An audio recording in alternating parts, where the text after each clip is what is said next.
Hi, everyone. Thank you so much for joining us here on KREM 2 News at noon. I'm Laura Papetti, and we begin with this. Breaking news coming in just into the KREM 2 newsroom about 15 minutes ago. The House of Representatives voting to force the Department of Justice to release all files related to the late convicted sex offender Jeffrey Epstein. So the vote was nearly unanimous, with 427 legislators voting yes. Only one Republican from Louisiana voting no.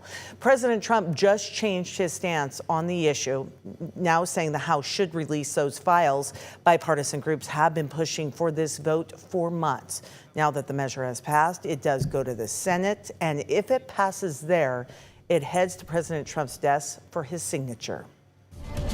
Continuing to track that story in other news, but first, let's talk about today's weather. Christian Garza is filling in this afternoon for Thomas Patrick. Thomas was out. He's out supporting Tom's Turkey Drive. He's volunteering. And Christian, you're bringing news of winter weather. Yeah, Laura, that's exactly right. So, I mean, standing outside looks picturesque, beautiful. There's blue skies, a little cloudy. The sun is shining. However, it's picture perfect from inside looking out, because standing out here, my hands are actually a little numb. It's really cold out here across the inland northwest and really just everywhere that we can see. Let me just make sure that our remote seems to not be working here, but that is a-okay.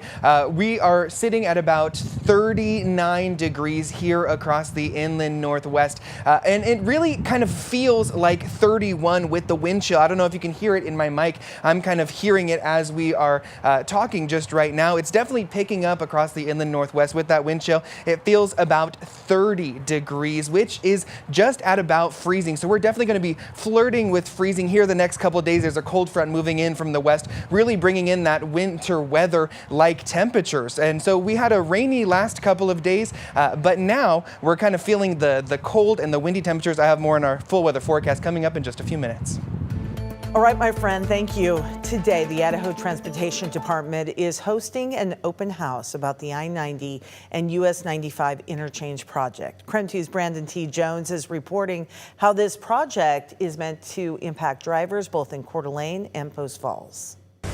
Yeah, good morning, Tim, Nicole. Well, if you listen a little bit, you'll hear the amount of traffic that uses this road. And actually earlier this year, ITD, they hosted an open house back in March. And the whole goal of that was to kind of engage with local drivers, figure out how they feel about this interchange project and whether they had any potential ideas that could make traffic a little bit less of a problem as this construction carries on. So again, they had that open house, they gathered some feedback, some input, and the overall goal is to create better access between Highway 95 and Appleway Avenue on both the east and west sides of the highway.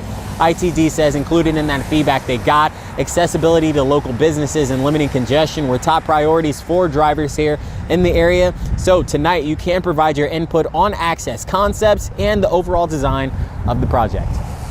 But really what we're interested in is preventing a situation where traffic is backing up onto the ramps out onto mainline I-90. That's obviously the greatest safety concern, and by not separating those two roads, that condition would actually continue to occur. So the open house tonight is from 4 to 7 p.m. at the Best Western Plus Coeur d'Alene Inn. We've got the address and other details right now on our website, krem.com. Anyone who can't attend in person will have access online, and ITD is also asking for comments to be submitted before December 5th to be considered as official feedback by the project team. Another note from ITD, they say this interchange, this section of North Idaho, expected to have traffic double in the next 2 decades. So by 2045, they're expecting traffic to double. And a part of why they're hosting these open houses, again, is to just figure out concepts or create new designs that will ultimately prevent severe congestion here in this area. For now, live in Kootenai County, Brandon T. Jones, KREM 2 News. And we do have an update this afternoon. The vote on the proposed parking tax in Spokane has now been pushed back to next week. Community members spoke up about their thoughts on the tax, some people urging the council to vote yes. arguing that the city needs the money sooner rather than later, citing damages to roads and the need to make streets safer and more accessible. Meantime, the CEO of the Spokane International Airport opposing the tax, arguing that they would end up losing money over time. If the costs are not passed on to the public, the airport will immediately see a 4% loss in revenues, which equates to an estimated loss of $2.5 million in 2026 and increasing thereafter. I remind the council that the airport is financially self-sustaining and receives no financial support whatsoever from the city. Yet the proposed parking tax seeks to divert airport funds to the city in furtherance of studies. The City Council is expected to vote on the tax at their next meeting. That is coming up November 24th. Should it pass, it could take effect as soon as next April. Coming in new today, Spokane County says it is giving $100,000 to Second Harvest. Amazing amount of money for the food bank. We're just a little, of course, over a week out from Thanksgiving. And the county says this money will help make sure more families have meals throughout the holiday season.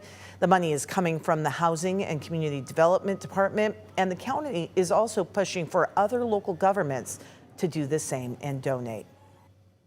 All right, the University of Washington student who shot a WSU football player just hours after the Apple Cup pleaded guilty to third-degree assault. 20-year-old Ja'Cory Buchanan will spend 3 months in jail and do a year of community service. Pullman police say during a fight at an apartment in Pullman, Buchanan shot a 19-year-old in the abdomen. Buchanan's attorney told KREM 2 that he fired in self-defense.